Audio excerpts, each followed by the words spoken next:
नमस्कार, NaukingNews.com में आपका स्वागत है। आज मैं बात करूंगा फादर स्टेन स्वामी की मौत की या कहें कि हत्या की, क्योंकि ये दोनों ही बातें कही जा रही हैं। देखने में मौत है, लेकिन जो हालात हैं उनसे आप जब वीडियो के अंत में आप सोचेंगे तो आपको समझ में आएगा कि मौत कम हत्या ज़्यादा है। इसे मैं हत्या इसलिए इस नज़रिए से भी नहीं कह रहा हूँ कि मानवाधिकारों का वहाँ पे वायलेशन हुआ। ये तो बहुत सारे मामलों में होता रहता है और वो होना नहीं चाहिए। इसका मतलब ये नहीं कि मैं उसको नज़रअंदाज करना चाहता हूँ। मैं यहाँ पे ये भी नहीं बताने वाला हूँ आपको कि किस तरह से स्टेन स्वामी की हत्या जो है वो उनको क्या क्या हुआ, उनको कौन कौन सी प्रताड़नाएँ मिली उस उम्र में।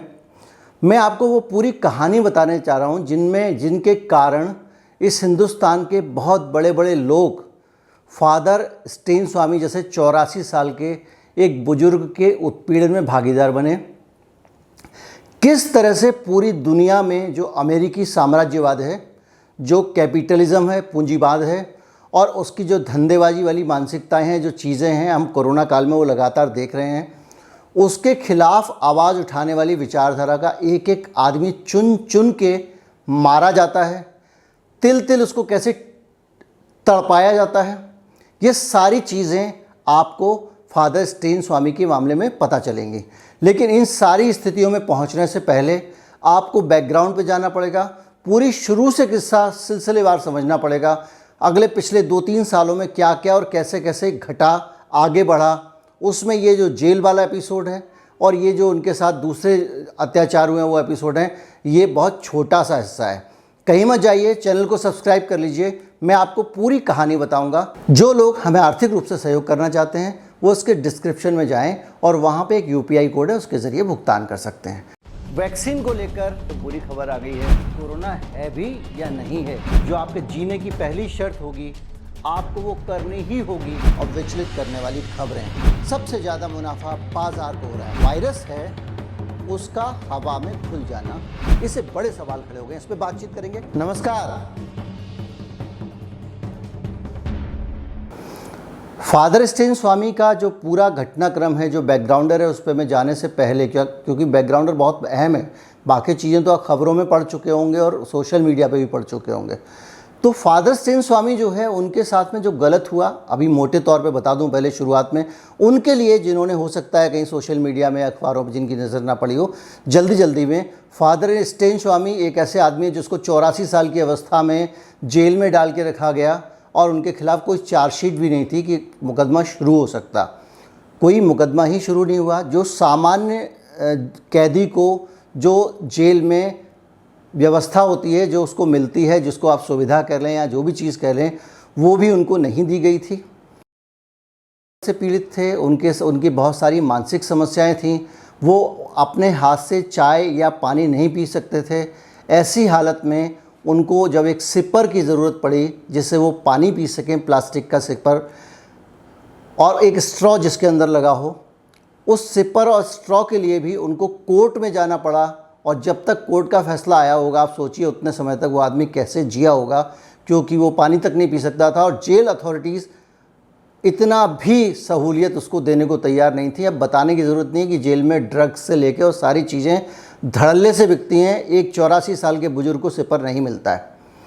बातचीत इस उत्पीड़न से ही शुरू नहीं होती है, इससे भी शुरू होती है कि उसको ऐसे मामले में फंसाया गया था जिसको कि आप आगे जाकर समझेंगे कि किस तरह का अजीबोगरीब मामला था। फादर स्टेन स्वामी को जब स्वास्थ्य कारणों से उनकी हालत बहुत ख़राब होने लग गई, वो जेल में भर्ती थे, कोर्ट ने ऑर्डर दिया कि इनको अस्पताल भेजा जाए, तो जेल अथॉरिटीज़ ने उसके बावजूद 10 दिन बीमारी की हालत में उनको जेल में ही तड़पाया। तब उनको अस्पताल भेजा गया और उसके बाद भी उनकी अपनी पसंद का अस्पताल मिलने में उनको और भी लंबा समय लग गया। फादर स्टेन स्वामी की मुसीबतों की शुरुआत होती है 1 जनवरी 2018 से।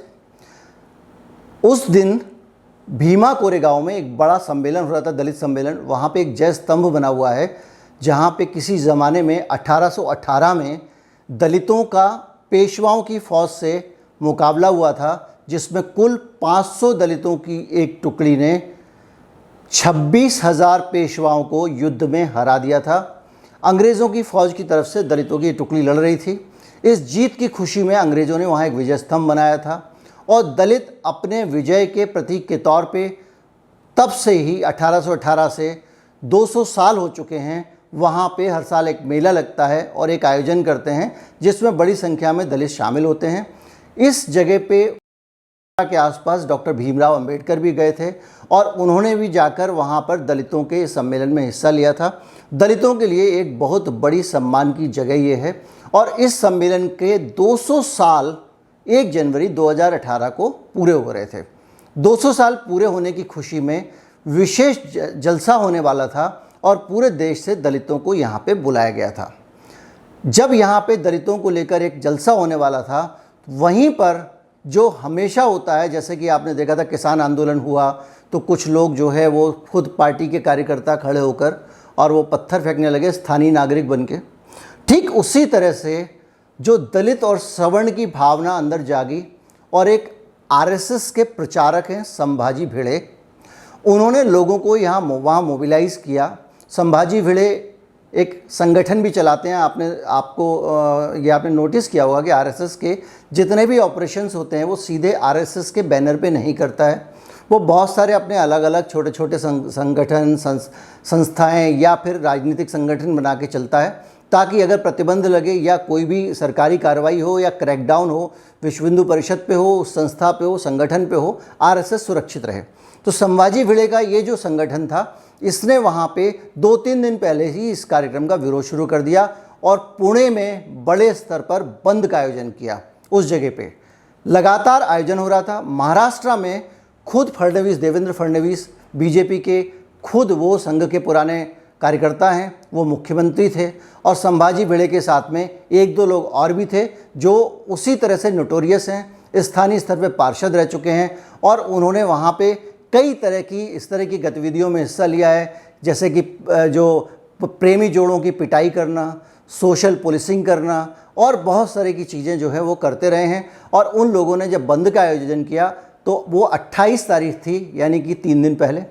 उसके बाद 29 तारीख को इन लोगों ने वहाँ पे फिर एक संभाजी जो थे शिवाजी के पुत्र, ये माना जाता है कि उनका निधन जो है वो युद्ध में हुआ था और उसके बाद में दलितों ने उनका अंतिम संस्कार किया था।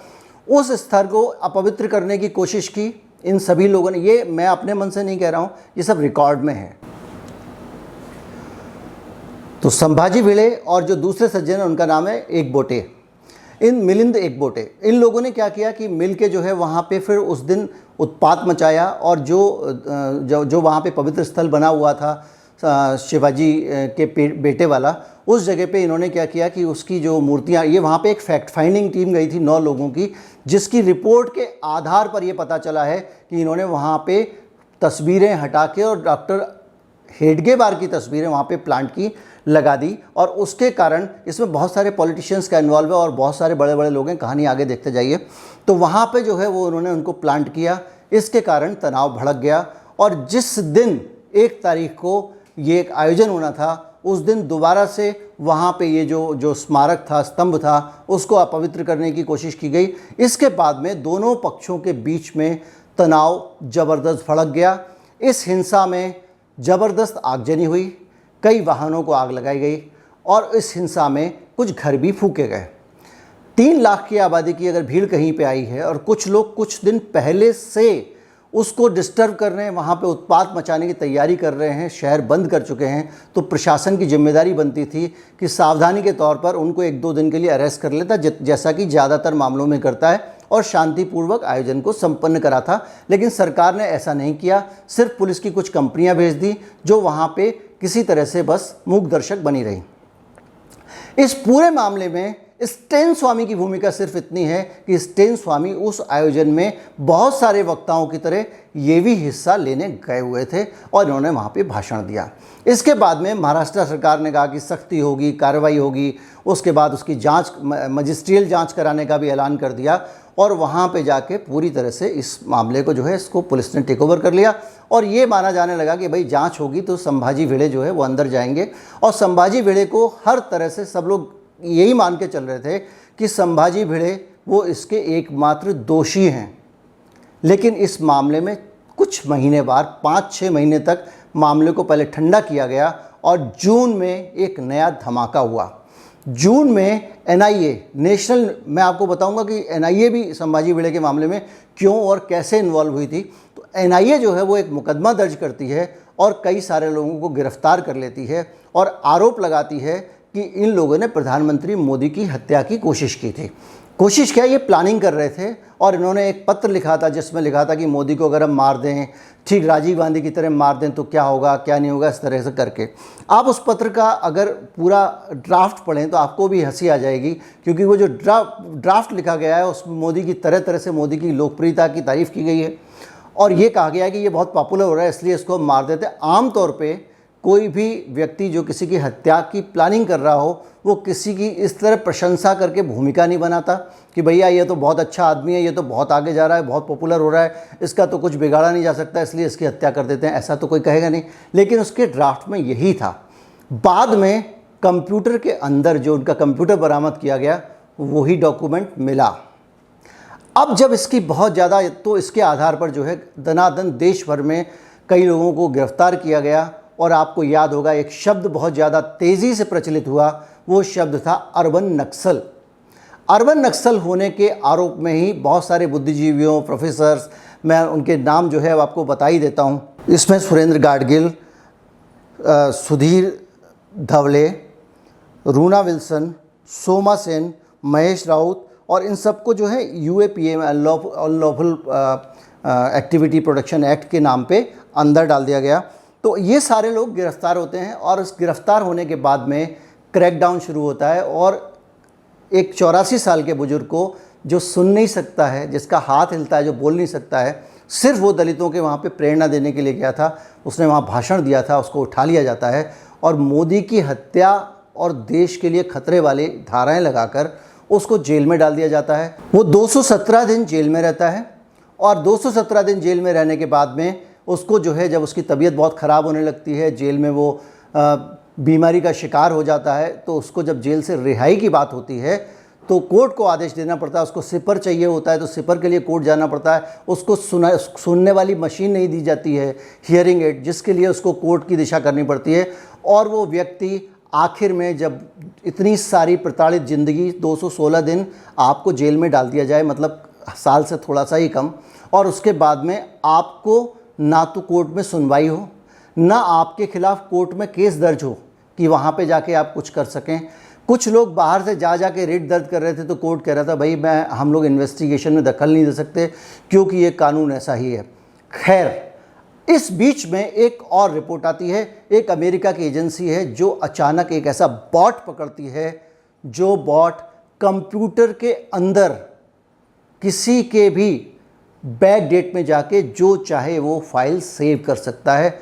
उस बॉट को पकड़ती है, वायरस को पकड़ती है और वो जो वायरस है उसका खुलासा होता है। उसमें नाम आता है कि हिंदुस्तान की जो एजेंसी है एनआईए, नेशनल इन्वेस्टिगेटिव एजेंसी, केंद्र सरकार की पुलिस, जो स्टेन स्वामी के खिलाफ मुकदमा चला रही थी, उसने बॉट के जरिए भीमा कोरेगांव केस में जो मोदी की हत्या के षड्यंत्र वाला जो एक रोचक सा मैंने बताया अभी एक टाइप किया हुआ लेटर था, उसकी फाइल प्लांट की थी डेट मॉडिफाई करके। ये कौन कह रहा है? ये इंटरनेशनल एक संस्था कह रही है जो अमेरिका की संस्था है। संस्था का नाम है आर्सेनल कंसल्टिंग। आर्सेनल कंसल्टिंग बताती है कि किस तरह से मॉलवेयर जो है वो कंप्यूटर में डाला गया था और उसके ज़रिए जो है वो फाइल प्लांट कर दी गई थी और उस फाइल को निकाल कर उस एक चार्जशीट बनाई गई जिसमें कहा गया कि ये कंप्यूटर में लेटर लिख के इसकी साजिश कर रहे थे प्रधानमंत्री की हत्या की। इस पूरे मामले में मैं अपनी तरफ से एक जानकारी जोड़ना चाहता हूँ। उनके ऊपर माओवादी होने का आरोप लगा और जो माओवादियों का इतिहास है, माओवादियों का जो कम्युनिकेशन है, जो चिट्ठियाँ हैं, वो चिट्ठियाँ आप जाके कहीं से भी पता कर लीजिए। वो कंप्यूटर की चिट्ठियाँ और इन सब चीज़ों का इस्तेमाल नहीं करते हैं, वो हाथ से चिट्ठियाँ लिखते हैं। उनके बैनर भी जो होते हैं, उनके सम्मेलन होते हैं, बैनर, झंडे, वो सब पे हाथ से ही लिखाई होती है क्योंकि उनके पास में उतने संसाधन नहीं हैं, कंप्यूटर नहीं है, दूसरी चीज़ें नहीं है जिनके ज़रिए वो बहुत सारी इस तरह की कार्रवाई कर सकें। और अगर कोई चिट्ठी भी उनके पास जानी है या तैयार की जा रही है तो वो चिट्ठी कंप्यूटर पे बगैर दस्तखत का एक प्रिंट आउट नहीं हो सकती, उसका कोई और वजह होगी। और कोई भी व्यक्ति जो इतनी बड़ी हत्या का षड्यंत्र रच रहा हो, जो प्रधानमंत्री की हत्या का मामला है, वो व्यक्ति कंप्यूटर पे टाइप करके चिट्ठियां बांट के कम से कम अपनी साजिश का खुलासा किसी के सामने भी नहीं करेगा। अगर इस तरह की बैठक होंगी तो या तो कोर्ट में बात होंगी या कोई और बात होंगी। बहरहाल ये सारे के सारे टॉर्चर जो है ये उसका कारण बने। मैंने आपको कहा था कि किस तरह से इसमें पॉलिटिकल इन्वॉल्वमेंट की बात मैं कर सकता हूँ। पॉलिटिकल इन्वॉल्वमेंट की जो बातचीत शुरू होती है वो यहाँ से होती है कि 2014 में प्राइम मिनिस्टर मोदी संभाजी भिड़े से मिलने के लिए बाकायदा वहाँ गए थे उनके गांव, उनके साथ खड़े होकर लंबे समय तक बात की।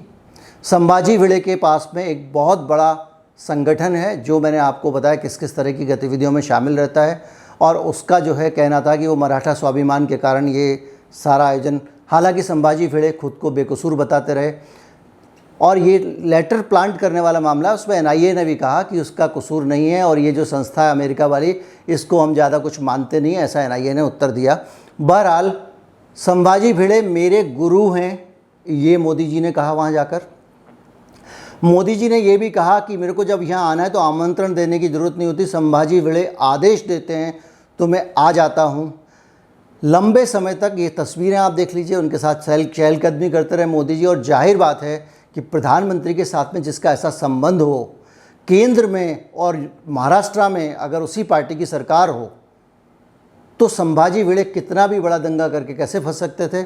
बाद में ये माना जा रहा है कि सारी की सारी इन्वेस्टिगेशन उस डिक्टेशन के आधार पर हुई जो संभाजी भिड़े को पसंद करने वाले लोग चाहते थे। इस पूरी इन्वेस्टिगेशन के बीच में बहुत सारे लोग अभी भी मुकदमे झेल रहे हैं, जेल में हैं। और फादर स्टेन स्वामी जिस तरह से टॉर्चर करके उनका निधन हुआ वो आपके सामने है। और ये भी बताने की ज़रूरत नहीं है कि किस तरह से यूरोपियन यूनियन ने और संयुक्त राष्ट्र ने गंभीर प्रश्न उठाए हैं फादर स्टेन स्वामी की जो मौत हुई है जिस तरह से।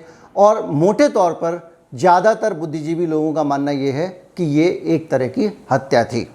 ये सारी बातें मैं आपको जब बता रहा हूँ तो मैं बहुत धैर्य के साथ में सिर्फ सूचना बताना चाहता हूँ। मैं किसी तरह से कोई इसमें चार्ज करना नहीं चाहता, मैं चीखना चिल्लाना नहीं चाहता, मैं किसी को कुछ कहना नहीं चाहता हूँ। लेकिन मैंने जो आपके सामने तथ्य रखे हैं वो सारे के सारे ऑन रिकॉर्ड पे हैं, पब्लिक डोमेन में हैं। और ये स्थिति अगर इस देश की है तो इससे आप कल्पना कर सकते हैं कि आंदोलनकारियों के साथ क्या क्या होता होगा और क्या क्या हो रहा होगा। बहुत सारे आंदोलन इसी तरह से टार्निश किए गए। शाहीन बाग का जब आंदोलन हुआ था तो आप देखिए कि जब दिल्ली में दंगे हुए तो छांट छांट के शाहीन बाग के आंदोलनकारियों को दिल्ली के दंगों में फ्रेम किया गया।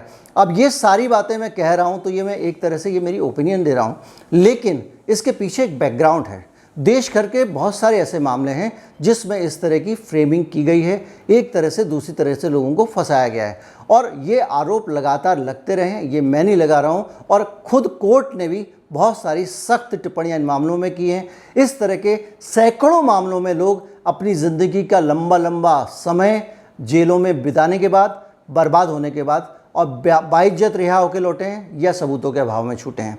इसलिए मैं आपको ये कहना चाहता हूँ कि इस समय न्याय की जो स्थिति है उसमें थोड़ा सा और संतुलन की आवश्यकता है। इस चैनल को सब्सक्राइब कर लें और अपने दोस्तों को भी बताएं। जो लोग हमें आर्थिक रूप से सहयोग करना चाहते हैं वो उसके डिस्क्रिप्शन में जाएं और वहाँ पे एक UPI कोड है, उसके ज़रिए भुगतान कर सकते हैं। नमस्कार, जय हिंद।